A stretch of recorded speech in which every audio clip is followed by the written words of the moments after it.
ایسی کتاب ہے جس کے بارے میں اللہ نے فرمایا انا نحن نزلنا الذکر و انا لہ لحافظون، ہم نے اسے اتارا ہے اور ہم اس کی حفاظت کریں گے۔ پھر اللہ نے کہا انہ لقول فصل، یہ فیصلہ کن قول ہے۔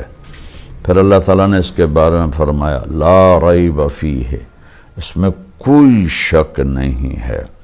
پھر اللہ تعالیٰ نے فرمایا وَتَمَّتْ كَلِمَةُ رَبِّكَ صِدْقًا وَعَدْلًا لَا مُبَدِّلَ لِكَلِمَاتِهِ وَهُوَ السَّمِيعُ الْعَلِيمُ، اللہ تعالیٰ نے، تیرے رب نے اپنے کلام کو مکمل کر دیا، ہر طرح سے سچائی بھی کے ساتھ بھی اور عدل کے ساتھ بھی۔ اب دنیا کی کوئی طاقت اس کو بدل نہیں سکتی۔ دوسری جگہ فرمایا تفصیل الکتاب لا ریب فیہ، اس میں تفصیل سے تمہیں زندگی سمجھا دی گئی ہے اور اس میں کوئی شک نہیں۔ پھر ایک جگہ اللہ تعالیٰ نے فرمایا لا تبدیل لکلمات اللہ، یہ قرآن نہ تو خود بدلتا ہے اور لا مبدل، نہ کوئی اسے بدل سکتا ہے، یہ محفوظ ہے، جیسے ہمارے نبی پر اترا ویسے ہی اسی طرح یہ محفوظ ہے۔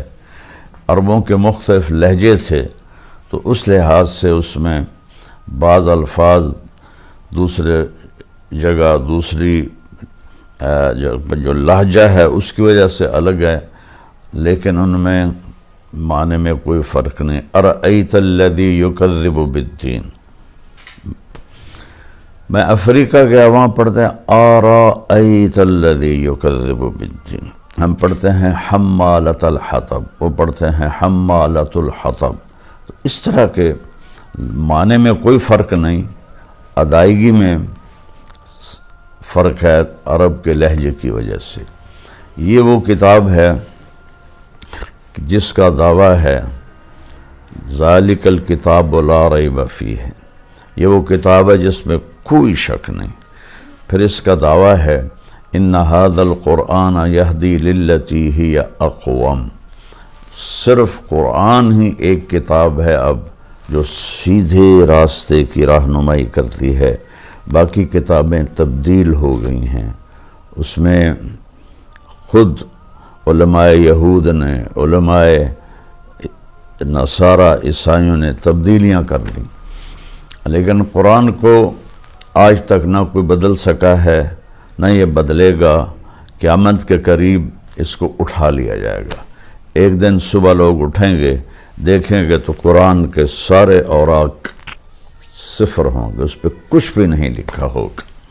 تو لہٰذا سیدھے راستے پر چلنے کے لیے صرف ایک کتاب باقی ہے، وہ ہے قرآن پاک، اور صرف ایک نبی ہیں، وہ ہے محمد الرسول اللہ صلی اللہ علیہ وسلم، جن کی زندگی پیدائش سے لے کر وفات تک وہ من و عن کے ساتھ محفوظ ہے۔ باقی انبیاء کی زندگی محفوظ نہیں ہے، چند واقعات ہیں، چند اقوال ہیں، لیکن ہمارے نبی کب پیدا ہوئے اور کب دنیا سے گئے اور کس حال میں گئے اور کیا کیا کہہ گئے، سارے کا سارا محفوظ ہے۔ پھر قرآن کا جیسے اللہ نے تعارف کروایا ہے وہ سارا تو میں نہیں بتا سکتا، ایک دو آیتیں بتاؤں گا۔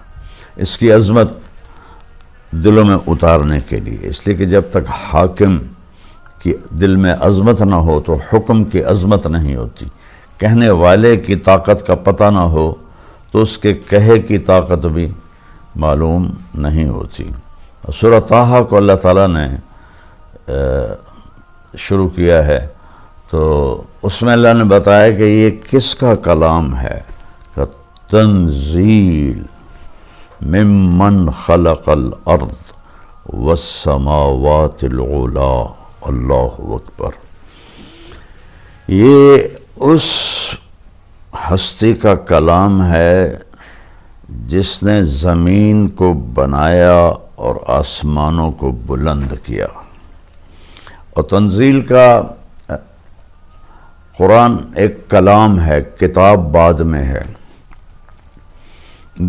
اور یہ فرق ہے، قرآن اللہ کا کلام ہے، اللہ کی ذات سے نکلا ہے۔ باقی 3 کتابیں لکھوائی گئیں، تورات، زبور، انجیل، بائبل لکھوائی گئی، وہ تبدیل ہو گئے۔ قرآن اللہ کی ذات سے نکلا ہوا کلام ہے، اللہ نے خود اسے بولا ہے، اس کو آج تک کوئی بدل نہیں سکا، نہ یہ بدلے گا۔ تو تنزیل، ایک تو میں کہوں کہ وہ آ رہا ہے، میں اب لہجہ بدل کے کہتا ہوں وہ آ رہے ہیں، تو آپ کو معلوم ہوگا کہ کوئی بڑی شخصیت آ رہے ہیں، چہرے سے بھی ہوتا، میں کہتا ہوں آ گیا، مطلب ایک معمولی آدمی آ گئے کو بہت بڑا آدمی ہے، تو اگر تنزیل، وہ آ رہا ہے، وہ اتارا جا رہا ہے، کس کی طرف سے؟ ممن خلق الارض، جس نے زمین کو پیدا کیا، والسماوات العلا، بلند آسمانوں کو پیدا کیا۔ آج تک قرآن کے بغیر، آسمانی علم کے بغیر کوئی یہ سمجھ نہیں پایا کہ اس کائنات کو کس نے پیدا کیا، کیسے پیدا کیا۔ لہذا ایک طبقہ بہت بڑا ہے ایتھیسٹ، جو کہتے ہیں یہ خود بخود پیدا ہو گیا ہے، یعنی اس سے احمقانہ اور بے وقوفی کی کوئی بات ہی کوئی نہیں ہے کہ یہ سارا کچھ خود بخود پیدا ہو گیا ہے، اور یہ کبھی نہیں ختم ہوگا، یہ ایسے ہی چلتا رہے گا۔ خیر وہ تو دوسری بات ہے۔ تو اللہ نے تعارف اس طرح کرایا کہ پہلے حاکم کا،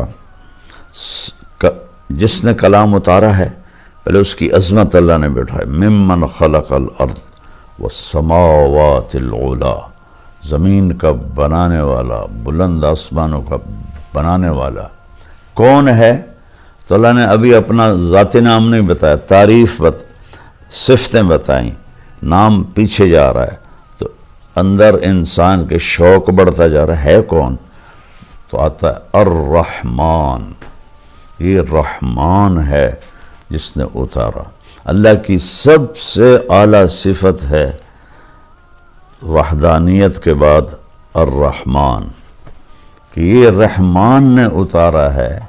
رحمان وہ ہوتا ہے جو حد درجے رحم کرنے والا ہو، تو جو وہ یہ کلام بھیج رہا ہے یہ سخت، یہ شدت والا نہیں، رحمت والا ہے۔ کون ہے بھئی وہ الرحمن؟ پھر بھی نام نہیں بتایا، علی العرش استویٰ، عرشوں پر اس نے استوا کیا ہے۔ کون ہے جس نے عرشوں پر استوا کیا ہے؟ تو پھر نام نہیں بتایا، آگے اپنی حکومت بتائی، لہو ما فی السماوات، آسمانوں میں جو کچھ ہے وہ اللہ کا، وما فی الارض، زمین میں جو کچھ ہے وہ اللہ کا، وما بینہما، اس کے درمیان جو کچھ ہے اللہ کا، وما تحت الثری، زمین کی تہ میں جو کچھ ہے اللہ کا، للہ المشرق والمغرب فأینما تولوا فثم وجہ اللہ، مشرق بھی اللہ کا، مغرب بھی اللہ کا، جدھر دیکھو گے اللہ کی قدرت کے نظارے تمہیں نظر آئیں گے۔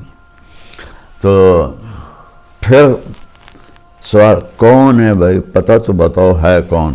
تو پھر صفت آئی، وَإِن تَجْهَرْ بِالْقَوْلِ فَإِنَّهُ يَعْلَمُ السِّرَّ وَأَخْفَى، اور وہ ہے کہ تم زور سے بولو جیسا میں بول رہا ہوں، یا تم دل میں بولو، دل میں، جیسے آپ دیکھیں میں نے ہونٹ بند کر لیے، میں کچھ بولا ہوں، اسے میرے کانوں نے نہیں سنا، فیل کیا ہے، محسوس کیا ہے۔ تو اللہ کہتا ہے کہ اگر تم وہ ہو کہ ساری کائنات کے انسان، مرد، عورت، جنات زور سے بولو یا دل میں بولو، وہ تمہارے اونچی بولنے کو بھی سنتا ہے، اور تمہارے دل میں جو خیال اٹھ رہے ہیں ان کو بھی سنتا ہے۔ یہ اپنی ہیبت بٹھائی، چونکہ کہنے والے کو آپ نہیں جانتے، اس کے کہے کو بھی نہیں جانے گے۔ آج قرآن پہ عمل کیوں نہیں ہے؟ کیوں اللہ کو لوگ جانتے ہی نہیں، اللہ کا سیدھا نام بھی لینا نہیں آتا، خدا کہتے رہتے ہیں، خدا کہتے رہتے ہیں۔ اب آیا اللہ کا نام، اب میں پیچھے سے پڑھتا ہوں، تنزیل ممن خلق الارض والسماوات العلا الرحمن علی العرش استوى لہ ما فی السماوات وما فی الارض وما بینہما وما تحت الثرى وإن تجہر بالقول فإنہ یعلم السر وأخفى. اتنی لمبی اپنی ہیبت، قدرت، طاقت بیان کی، اور انسانی شوق بڑھ گیا، یار بتاؤ تو صحیح ہے کون؟ تب آیا اللہ. اللہ نے اپنا اب نام لیا، اللہ. یہ اتارنے والا، زمین بچھانے والا، آسمان اٹھانے والا، اور رحمان انتہائی مہربان، عرش پہ استوا کرنے والا، زمین آسمان کا اوپر نیچے دائیں بائیں آگے پیچھے مشرق مغرب شمال جنوب کا مالک، اور سب کی سننے والا، چاہے زور سے بولیں یا دل میں. کون ہے بھائی؟ اب تو بتاؤ، دل دھڑک رہا ہے. کہتے ہیں وہ اللہ ہے. اللہ. اللہ کیسا ہے؟ لا الہ الا ہو. اس کے سوا کوئی عبادت کے قابل نہیں، اس کے سوا کوئی مدد کے قابل نہیں، اس کے سوا کوئی دینے والا نہیں، اس کے سوا کوئی مارنے والا نہیں، اس کے سوا کوئی زندگی دینے والا نہیں. تو کیسا ہے وہ؟ لا الہ الا ہو. وہ ایک اکیلا ہے، اس کا کوئی شریک نہیں، اس کے کوئی مد مقابل نہیں. الملک لا شریک لہ، الفرد لا ند لہ. تنہا ہے، اس کی مثل کوئی نہیں. العلج لا سمیع لہ، بلند ہے، اس کا ہمسر کوئی نہیں. الاول بلا بدایہ، اس کی وہ سب سے پہلے ہے، اس کی ابتدا کوئی نہیں. والآخر بلا نہایہ، وہ سب سے آخر ہے، اس کی انتہا کوئی نہیں. قدیم بلا ابتدا و دائم بلا انتہا، ہمیشہ سے ہے ابتدا کے بغیر، ہمیشہ رہے گا اینڈ کے بغیر. تو اور کوئی ہے اس کی صفات جیسا نہیں. لہ الاسماء الحسنی، تمام خوبصورت صفات اس ایک اللہ کی ہیں. تو اس طرح اللہ نے قرآن کا تعارف کرایا کہ یہ تمہارے رب کا کلام ہے. امت نے چھوڑ دیا تو ذلت کی پسیوں میں گر گئے.